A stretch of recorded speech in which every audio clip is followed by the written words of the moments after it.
Jde. Tak co nám jde? Nic nám nejde. Nic nám nejde.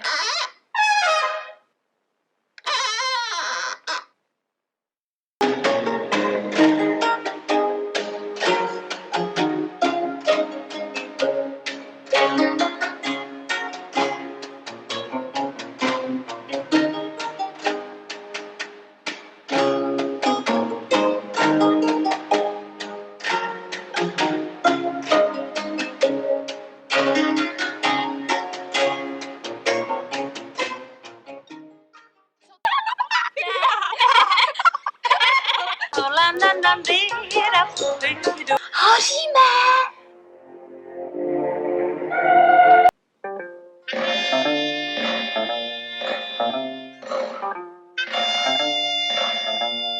Hoříme! Mládí moje mládí, proč prcháš rychle tak? Proč při vzpomínce na tě slzou mě vlhne zrak?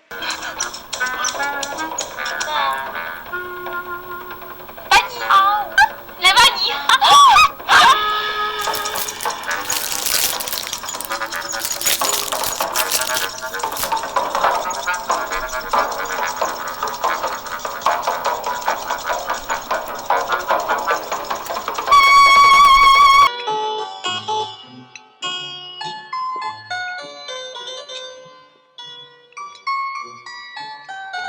Ty nejsi z tohoto století. Slyšíš? Líbejte mě.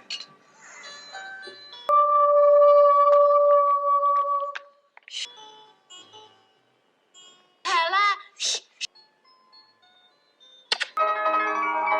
Bych, aby tento okamžik potrval. No jinak už tu žádné maso nevidím. A co tohle?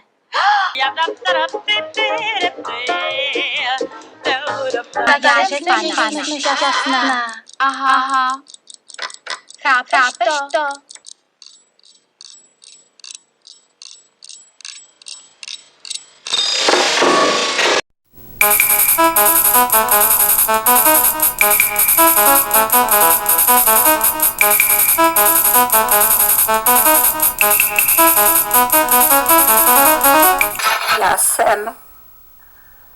Musím říct, že já to vím, že jsem strašně dlouho měla temno, jo. Já jsem se pořád jako brodila tím temnem.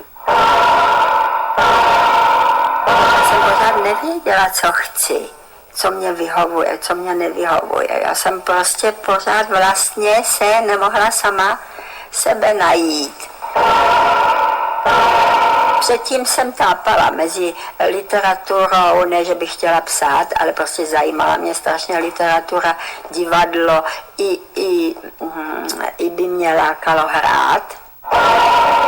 I výtvarné umění mě zajímalo a tak dál. Přišla jsem do styku s fotografií ve svém prvním manželství. Tak se to tak všechno jaksi do sebe zaklapávalo, že prostě, že jsem i z toho Brna došla do Prahy a tak dále. Všechny možné náhody se hrály.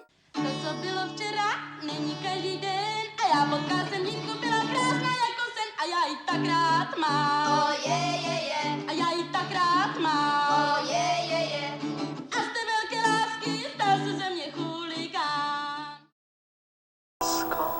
Dobrou noc a sladce spí, až se probudíš, má lásko, nevyzrá se.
approaching Valerie and the Week of Wonders, it's quite difficult to know whether you should say this is a horror film, this is a fantasy film, this is a soft porn film, this is an art film, because it's not really any of those things, and in some ways it's all of those things.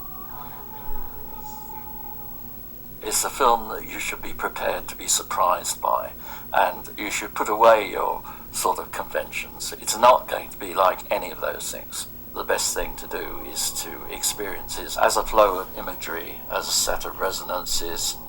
It's a film that's going to go its own way. As soon as you try to put a firm interpretation on it, the film reverses it, or it tells you, no, you're wrong, and you end up completely puzzled. But then in the 60s, people were being puzzled. You think of Last Year in Marienbad, or La Ventura even. In the early 60s, people were outraged by these films because the narrative didn't go where it was supposed to go. And I think this is what happens with Valerie and the Week of Wonders. You can see all the elements of a narrative, but they're not leading to the point that people are used to.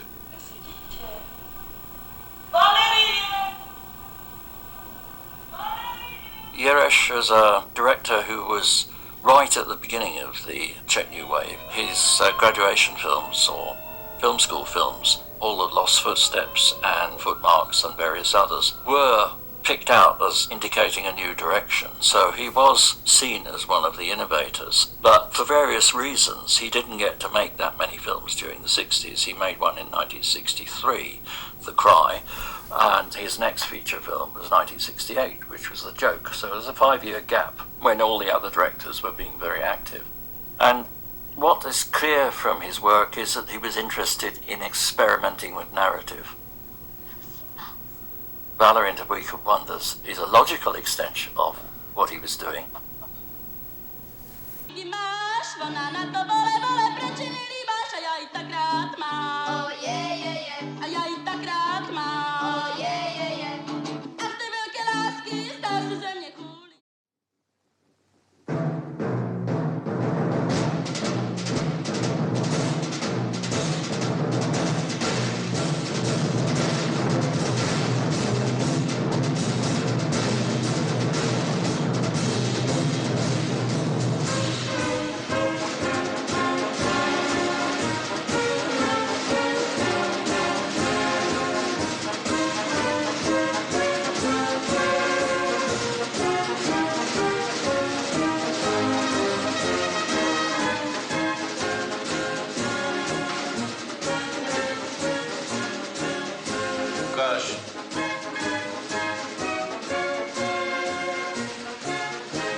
To je pěkný, co?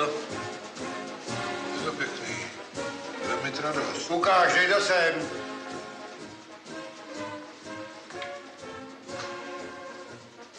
To je pěkný.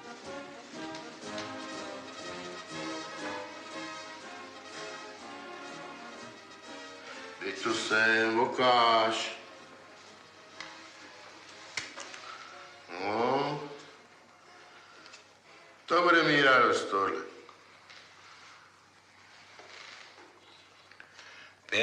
Pěkný to je. Ale stejně vám řeknu, že jsme mu to měli dát dřív v loni, když slavil ty 85. A ne teď až na poslední chvíli. No jo, to je pravda. Ale v loni jsme nemohli vědět, že bude mít letos rakovinu. No to je právě ono. Teď to vypadá, jako když mu to chcem honem dát, než umře. A to ještě chcete, aby měl nějakou radost. Ale počkej. To mi jenom ví, že má rakovinu. On to neví. Tak může mít stejnou radost, ne? Jak to víš, že to neví? Ty jsi se ho ptal? No a kdo by mu to měl říct? My mu to neřekneme a doktor mu to taky neřekne. Doktor mu to neřekne, na to je zákon, to nesmí říct doktor. To můžeš mít rakovinu jako řemen a doktor ti to neřekne. Právě proto doktorovi nikdo nevěří. A to mě neříkej. Tomu nemusí žádný říkat. To už každý cítí, když ta hodinka poslední najde. Tomu nemusí nikdo říkat. A ty si ještě neumíral, tak nepovídej. Počkejte, chlapi, takhle to nevyřešíme. Jestli to ví, tak to ví. A jestli to neví, My mu to říkat nebudeme. No, Franto, ty jsi takový hypochondr. Já bych si se optal, kdo ta rakovina píchá nebo něco. Neboj. Neboj, já se ho ptát nebudu.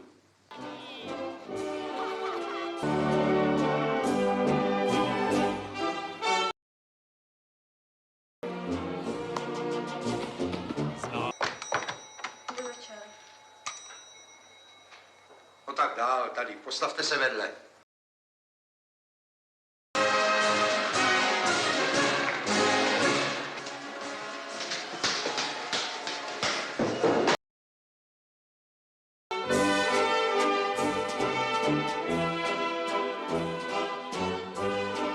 Počkej, Dříňo.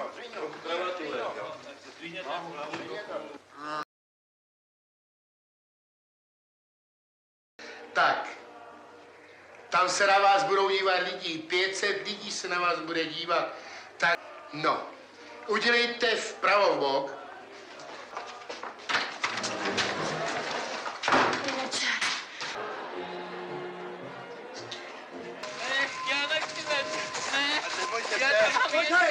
Já tam mám věci. Tady drbe ve vlase.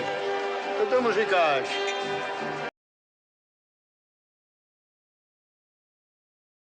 For the 1968 Czech masterpiece, The Fireman's Ball. And we'd like to especially thank Roger Ebert for joining us today.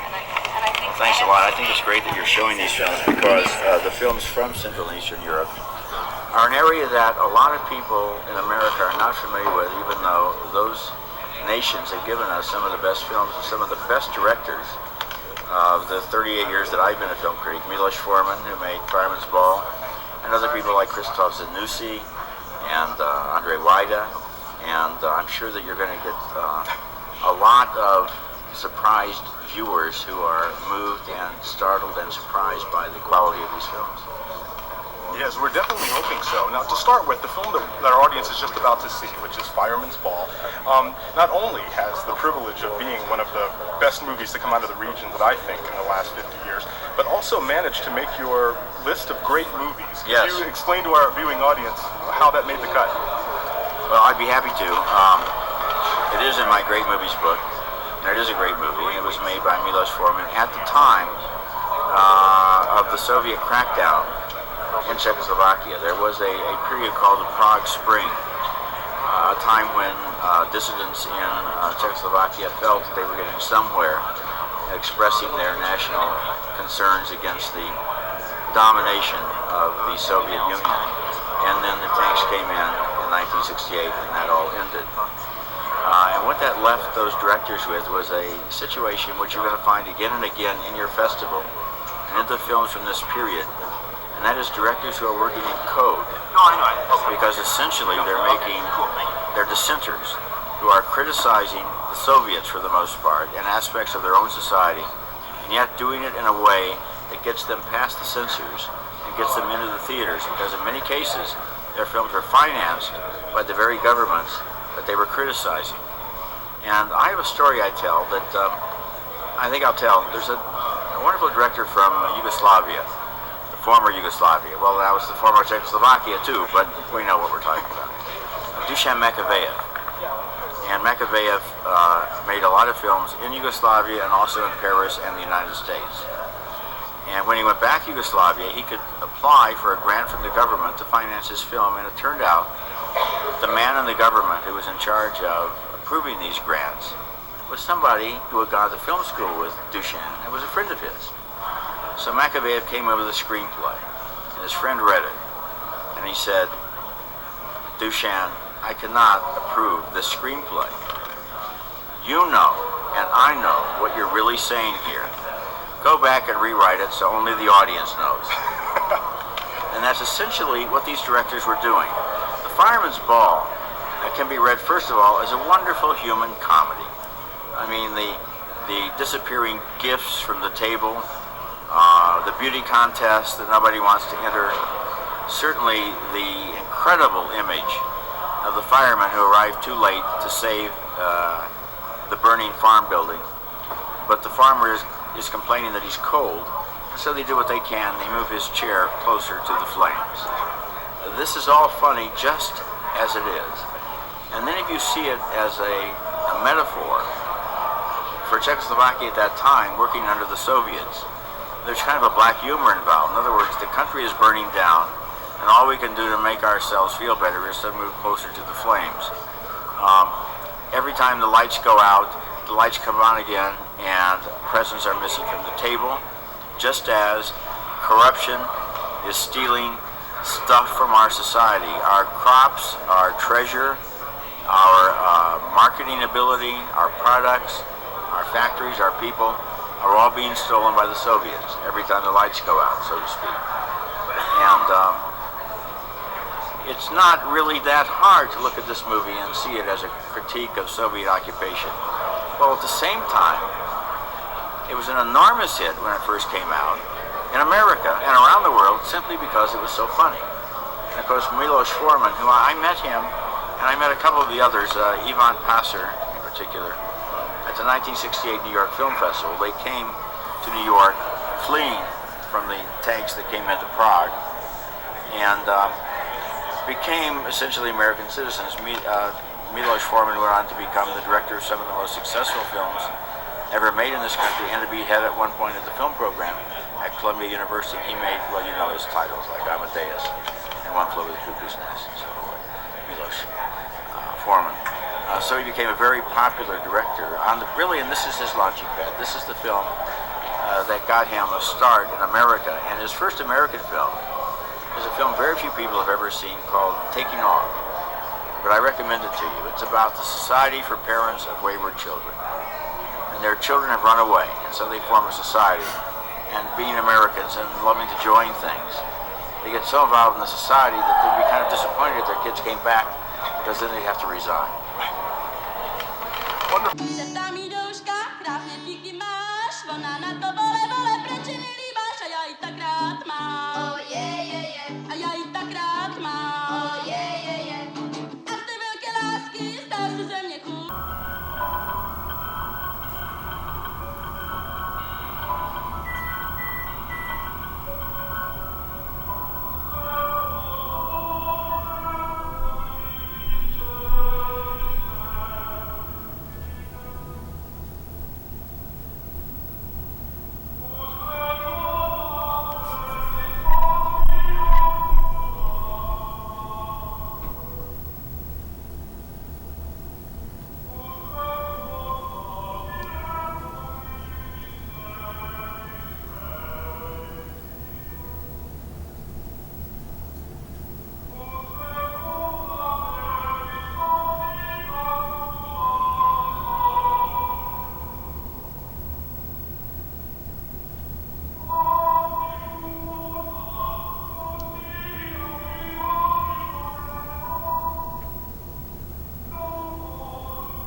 such a work of harmony. A world built from mysticism and imagination, recalling the days of a society long past. Make no mistake when I say that this is a neglected jewel in a sea of precious stones, and honestly this needs to be seen by more people. Hi, my name is Ben, and today we're going to be talking about spine number 661, Marketa Lazarova. Sometimes I would call certain film experiences tests of endurance. Many would say that Schindler's List or 12 Years a Slave fall perfectly into this category. However, while the story is not one of slavery, Marketa Lazarova is its own kind of test to see if the viewer can handle complex storytelling on top of allegorical vignettes that educate both audience and the characters within the film alike. So it's with this information that I say that this should not have been one of my earlier buys. That being said, it was recommended by many extreme collectors as the definitive masterwork of restoration in Criterion's catalog. So thinking that I needed to be as hardcore as possible, I bought it, and upon finishing it for the first time I realized that life was reflecting art in a very strange way. Marketa Lazarova is filled to the brim with backstory, so it only makes sense that the story of this film's release and production is nearly as interesting. To really understand the impact of this film, you need to have some knowledge of Czechoslovakia and its film industry at the time. In the aftermath of World War II, the Soviet Union made its push into Eastern Europe and established occupations all over the continent. One of these occupied countries was Czechoslovakia. So from the 60s onward, much like other parts of the world, the Czech film industry would undergo a new wave, with the films of Jiří Menzel, Miloš Forman, and František Vláčil, the director of Marketa Lazarova. His upbringing in the film industry is wildly different from his peers, because of the nature of his learning. Instead of going through film school like Forman and Menzel, he instead worked as a part of the film corps during his service in the army. He would make instructional films for education, but was allowed by his supervisors to add narratives and shoot in whichever style he pleased, which gave him a high degree of experimentation. Regardless, his public film career started in 1960 with his short film The White Dove.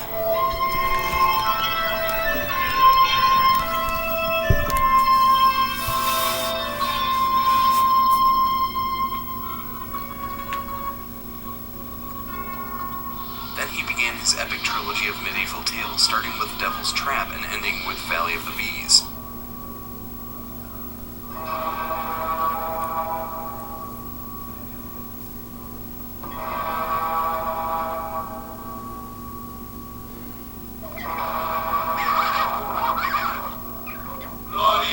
However, it was his most intriguing film that was between these two, Marketa Lazarova, an adaptation of Vladislav Vančura's 1931 novel. The book is considered a masterpiece of literature for Vančura's combination of modern adult themes with an archaic style of writing. The Czech government was highly interested by this project and wanted a national epic that they could present to the world. Amazingly, their Soviet supervisors allowed Vláčil a budget of 17 million crowns, so it was with this high budget that Vláčil set out to create a poetic masterwork to make his nation proud. Only one of these things happened.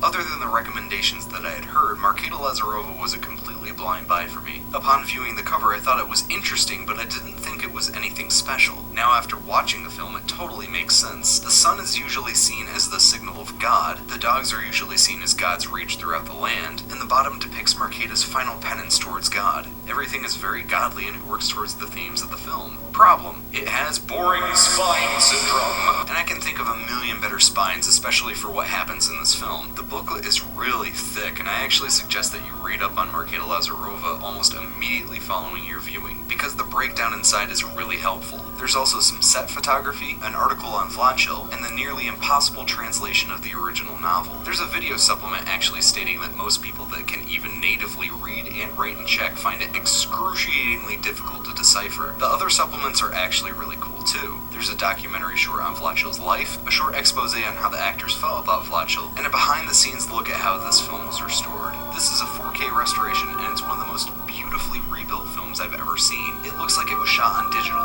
today, but with the textural benefits of film. I'd say for this reason alone, it's worth picking up. It came out in 1967 and was quickly taken out of theaters after anti-communist accusations, and it was quickly forgotten after the 1968 Czech liberation. Its ticket sales actually numbered in the millions, but no other box office information was recorded. It runs for 165 minutes and has an aspect ratio of 2:35:1, which will make the image appear to be wide and skinny with pronounced bars on top and bottom. It's spoken in both Czech and German and is fully black and white. And it cost me $20, which is, again, sale price. There's a reason why I'm recording those, by the way. Not all of my transactions are going to be $20. So with all of that out of the way, I'd like to ask you to strap in, because this is going to be a difficult analysis.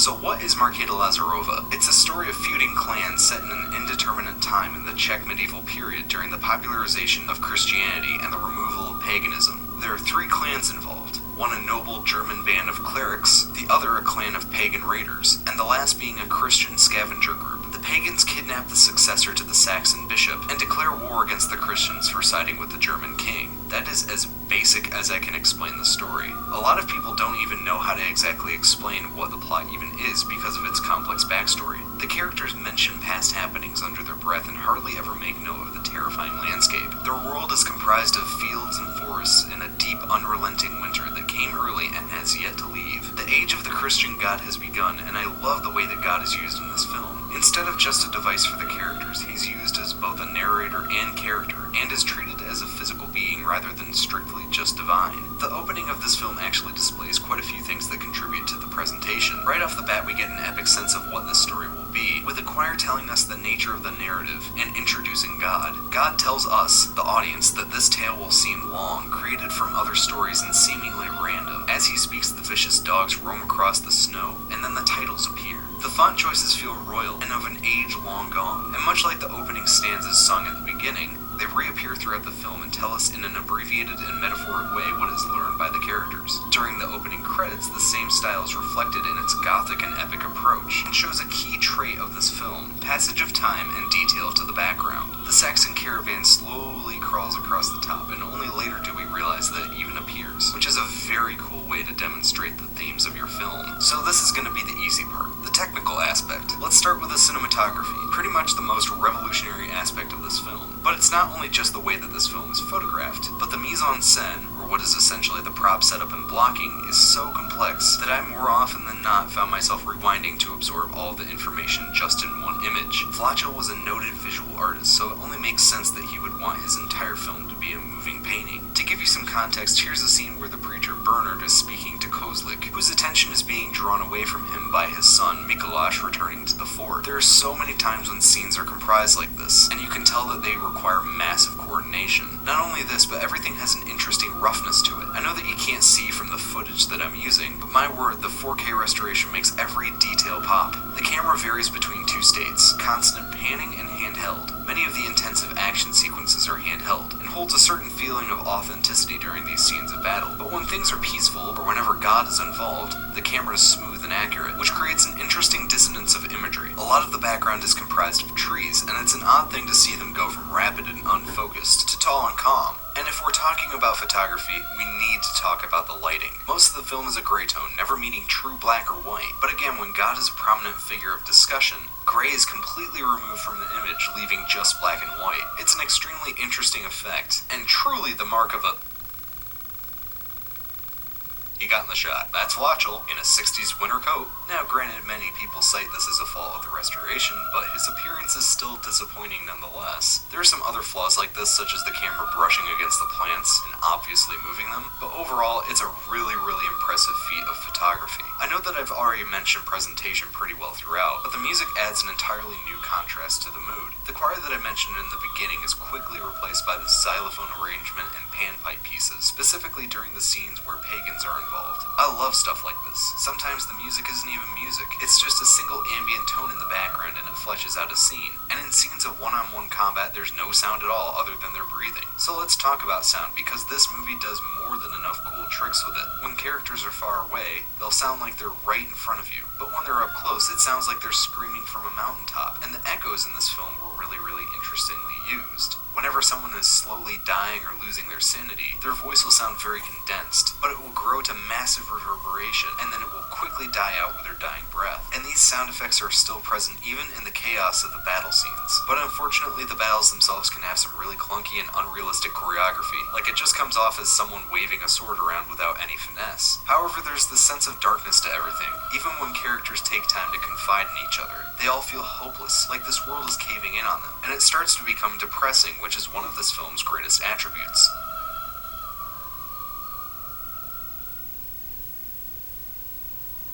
So by this point, I would highly stress that you turn away from the video if you want to be spared from any spoilers, because I'm essentially going to boil down the meaning of the story. It's a dense story too, so I'd rather have you see it for the first time than hear my interpretation. So here's your warning. So after the Saxon heir Christian is kidnapped by the pagans Adam and Mikuláš, they bring him to their father Kozlik. Kozlik is outraged that his sons didn't kill their rival neighbor Lazar, a Christian clan leader that is scavenging off the aftermath of the ambush, and he becomes even more enraged when he's brought two live captives, the heir Christian and even his translator. The brothers want to use them for ransom, but didn't think about the consequences of the Saxon army raining upon their small village. Lazar is spared by Mikuláš after praying for him, and goes back to his village and attempts to give away his daughter Marketa to the Christian church. However, he doesn't have enough money to pay her way in, and frequently manipulates God's word for his own use. Mikuláš, the pagan son, comes to ally with Lazar, but Lazar refuses. They beat him and side with the Saxon king, so Kozlik declares war on Lazar and his family. By this time, the Saxons mobilize and move to wipe out the pagan village. Adam, Mikuláš's brother, is captured by the Saxons and takes them to the ritual spot where he and his sister Alexandra performed incestuous acts. By this point, she moves on from Adam to Christian, who has put all of his faith in God. Marketa is later taken from Lazar in an ambush and brought to the pagan village and is raped by Mikuláš. Kozlik orders his son to now torture her,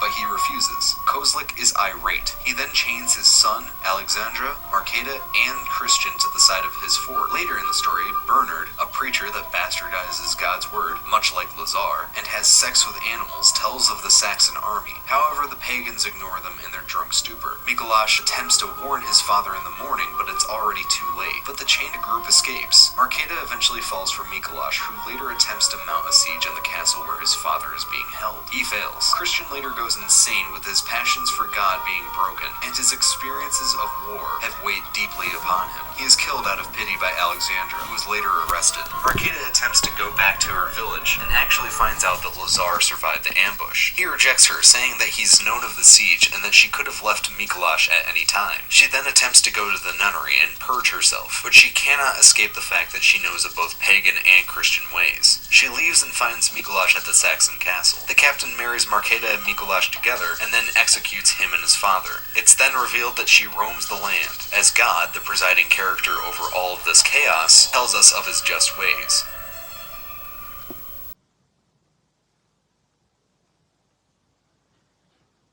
To, co bylo včera, není každý den a já potkal jsem dívku, byla krásná jako sen a já ji tak rád mám. Oh, a já ji tak rád mám. Oh, a z té velké lásky stal se ze mě chuligán. Se ptá mý douška, krásně díky máš, ona na to vole, proč ji nelíbáš a já ji tak rád mám. Oh, a já ji tak rád mám. Oh, a z té velké lásky stal se ze mě chuligán. Šeptá mý douška, krásné oči máš, ona na to vole, stejně mě kecáš a já ji tak rád mám. Oh, a já ji tak rád mám. Oh, a z té velké lásky stal se ze mě. A jaký on má oči? No takový. Víš, já ani nevím. Tak počkej. Nic, to je blbý, veď. To musíš dát vejš, víš, on je obtuhlá. To musíš něco dát. No, ale co?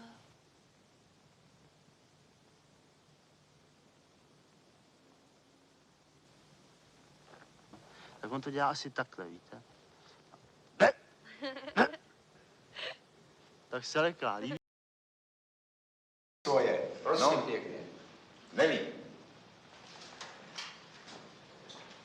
Vy nevíte, Tak že tady pro to prostředí žije Já tento 20 váš děvčat. návrh mohu jedině tlumočit dál. Budeme vidět, co se nechá dělat. No,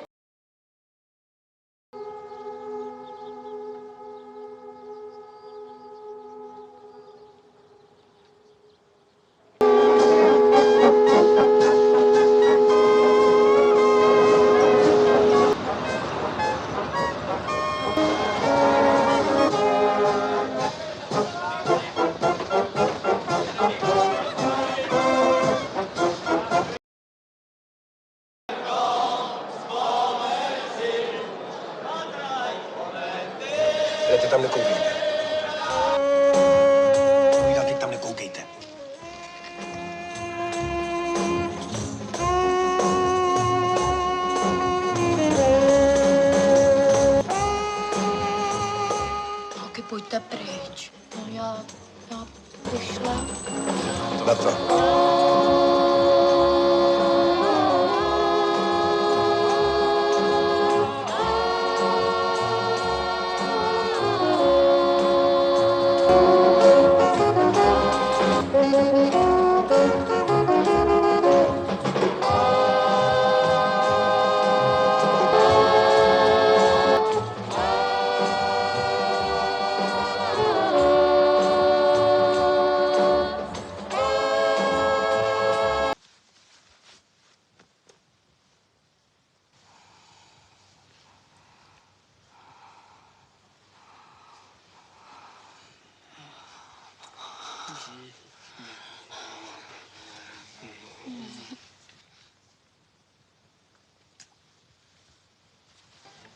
A nevíte, kde bych ho našla? Ježíš, to nevím, ale... Mámo! Nevíš, kdy přijde Míla, nebo kde hraje? Nevím. Neřek mi ani... A pozřešte slečno, jak to vlastně přijde. Já jsem čestný s tou nepozval, tak ty bych jí sem pozval, tak ti to snad řeknu, ne? Hlavně bych to taky řekl, ne? Krista pána, nedělej ze mě blbce. No dobře, tak teda mi řekni, co mám dělat. Řekni mi, co mám dělat, mám jí blbej. Jsi rád, že jsem přijela? Jen pojď. Pojď k nám. Nestrkej To do bude mě, lepší. Ergot, já tam budu Jen sám. pojď. Jak se tady chci...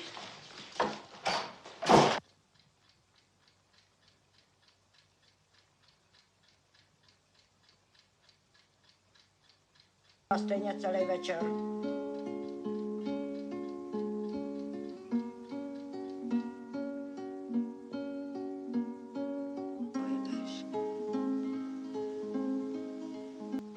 Tam budu jezdit teď pořád, no.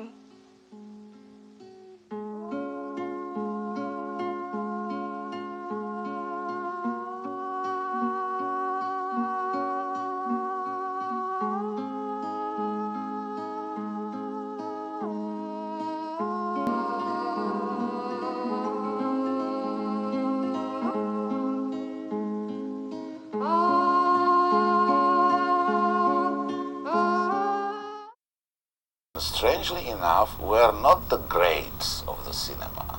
Yes, we love the movies by, I don't know, John Ford, Charlie Chaplin, René Clair, Marcel Carné, you know, you name them all.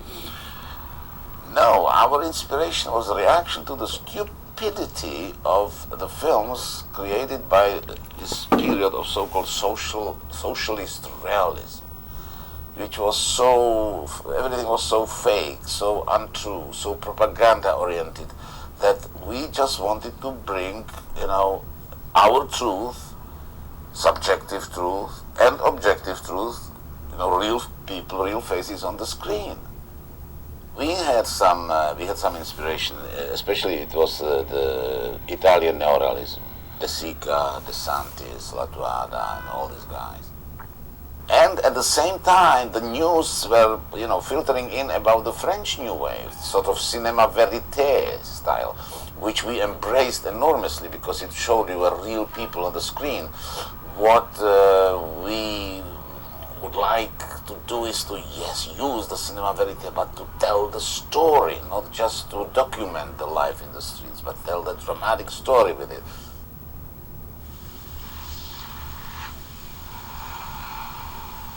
Lazarova Blond was a film expressing compassion to all these desperate people trying to go through life in a totalitarian regime. The idea started when I was walking home one night. It was like 2 o'clock in the morning in Prague, and I saw a girl with a suitcase walking. And it's interesting because just by the way she is walking, you could read a lot.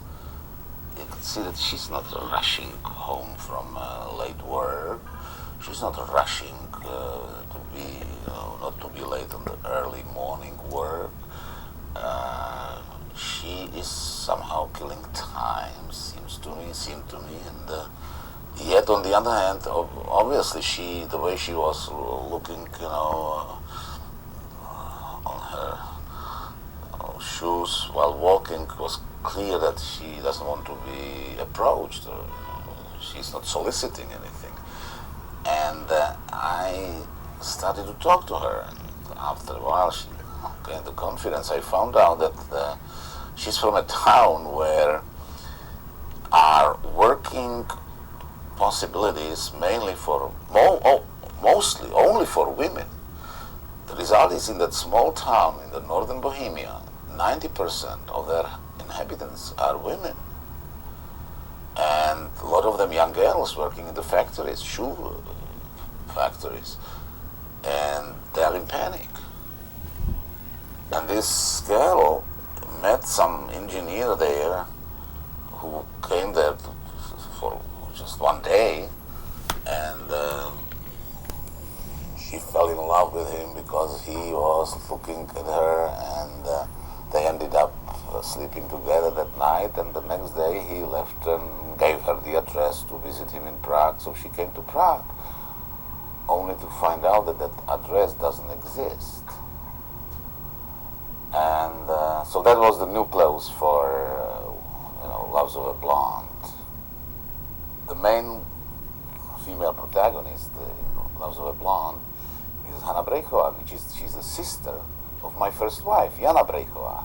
Jana Brejchová, who was already in the time, very, very well known and loved actress in Czechoslovakia.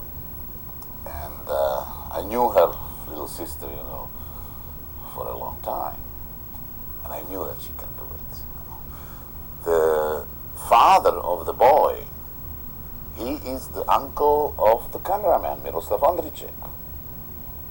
The mother of the boy, that was very interesting. We were riding one day streetcar to go to work, to my apartment, and me, Jaroslav Papoušek, and Ivan Passer, and we were talking something, I don't know, who said some stupid joke, and the woman sitting next to me in the streetcar started to laugh. So we turned to her, and she started to apologize, and that she just loved the joke like that, and we started to talk to her, and she was so alive that 2 minutes later, that was the stop where we should go off. I asked her, please come with us. Why? Let's do a little, do you want to be in the movie? Me in the movie? Yes, you can be in the movie. You're kidding. And she followed us, and we did a little reading with her, and she was like a machine gun. A teď si představte náš Míla tedy, tak on ty peníze vydělá, tak ten hmotnej, tu záruku by do toho manželství byl, ale to není všecko. Teď potřebuje taky ženu, aby trošičku se o něj starala, aby mu to uvařila všecko, Když ty peníze přinese, podívejte se náš táta, teď on dělá 30 let a nemá ty peníze, co vydělá ten náš Míla. Podívejte se, jak je udržený chudák. What I liked to do was not to give them the script, especially to non-professional actors, because you give Mr. Šebánek the script, and he goes home, show me, what is the script? And you end up that their wives are directing your movie, because they tell them in front of the mirror they will start to practice and rehearse, and the wives or the sons or daughters are, correcting them and like that. So I didn't give them scripts. What was wonderful for me, experience-wise, was that I come on the set and I tell them, okay, so now listen, you are here and you are there, and you say something like this and this and this, and you say something like this and this and this, and you do something like this and this and this, and that it will end up something like this and this and this. And, they remember a little bit, but not every word. Okay, let's do it. And now they have to do this, which they just could barely remember the ideas, what they have to touch upon in their own words. And I'll tell you, 50% times, it was better than what was written on the page. Because they were using their own language, which corresponded to their personality, to the way they talked, and they felt comfortable in it. It's a very interesting difference between a professional actor and non-professional actor. Non-professional actor is not at all camera shy. He's audience shy. He doesn't like being watched by people. But camera is an object. He doesn't mind to give himself, strip his soul naked in front of that object. He minds to do it in front of live people. Professional actors is the other way around. They love the audience. They are playing to the audiences. The camera is intimidating. The camera doesn't laugh. Camera doesn't express enthusiasm for them. They don't like it very much. So it was very interesting. And mixing professional and non-professional actors helped both. Vladimir Puchot was very professional only by training. He went through the drama school for actors. He acted in 1 or 2 films before. But deep down, he was so non-professional actor, which showed, why? When he was at the peak of his popularity, he couldn't walk in the street without people. And, you must understand one thing. In those times, communists didn't like stardom. They didn't like anybody to be more known than the politicians whom the nation should love. They didn't like nation-loving actors, So that was something, to gain the status of a star. At the peak of his career, he suddenly arranged somehow to leave the country, went to England. For 3 years, he was washing windows, floors, while studying the English to do the high school diploma. Then he kept washing windows and studying another 9 years to become a doctor. So deep down, he was not an actor. With Mirek Ondřiček was probably the ideal collaboration for me, because we were so much tuned into the same visions that I was not even aware of working with him. It just went so smoothly, everything, and there were not tantrums on the set, and I'll tell you also, sometimes limitations are very beneficial for a film, because we had so little money, so we had to film very fast. We didn't have, unlimited amount of days for shooting, and so especially when you are working on the crowd scenes, you didn't have time to, rehearse perfectly every moment and every motion of everybody. So very often what you did was that you just provoked some kind of a general anarchy, and in that anarchy, the camera has to wander around, and it all gives such an authenticity to the scenes live. And it's because we just didn't have a time to rehearse enough. What we like to do also is that to use 2 cameras and to tell people that, okay, this one camera will follow, of course, the main protagonist, who is center of the scene. But the other camera, I told everybody, will be wandering around, and you will never know who is on. So please stay in the character all the time. And that's wonderful, because it's helping, first of all, it's helping the main protagonist, because he doesn't feel that the whole concentration is only on him or on her. So he didn't feel that pressure, right? Plus, on the other hand, the fact that everybody else was in the character, even if they were just extras, that they were not sort of laying back. I'm not on the camera, so I'll just, stay here and watch the actor. That helped the whole relax everybody, and mainly relax the main actor. Lazarova Blond was a big success. Commercially in Czechoslovakia, I think it was the second most successful film in the history of Czech cinema, and it was very successful abroad. It was invited to New York Film Festival. It had a wonderful reception. And I guess that somehow influenced Academy voters to include it among the nomination for foreign language film.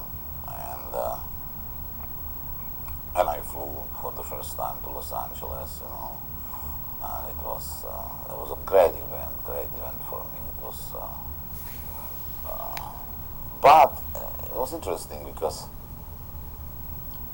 Marion Billings, who was the public relations for the American company who bought the film, told me, Miloš, listen, enjoy being here, but don't be disappointed because, well, you will not win. And it helped me. It helped